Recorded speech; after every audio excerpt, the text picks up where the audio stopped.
Research has shown that homeless children face a range of challenges to their health, emotional well-being, and safety, and that these challenges can affect their experiences in school.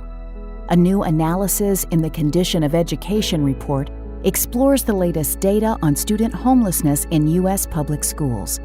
The report uses data from the Department of Education's EdFacts collection to describe rates of student homelessness and how they vary across the country. The analysis also describes the characteristics of the homeless student population. During the 2014-15 school year, 2.5% of U.S. public school students were identified as homeless, meaning that they lacked a fixed, regular, and adequate nighttime residence.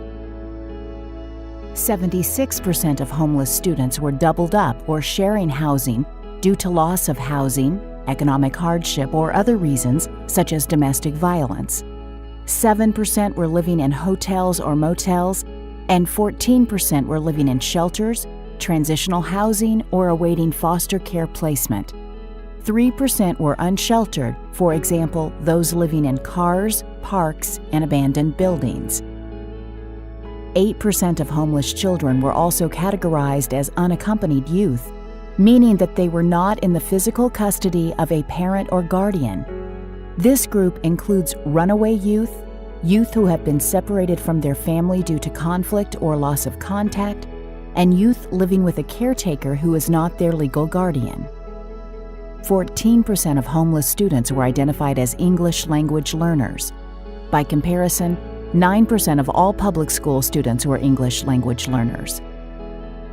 A higher percentage of homeless students are students with disabilities, 17%, compared to 13% of all public school students.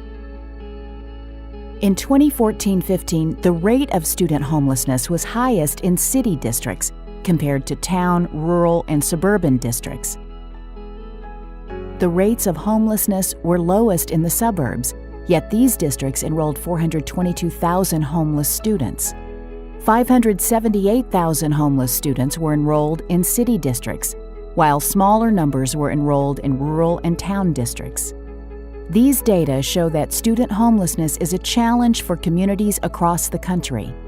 You can learn more about homelessness in U.S. public schools by visiting nces.ed.gov to read the full report and explore data for your state or school district.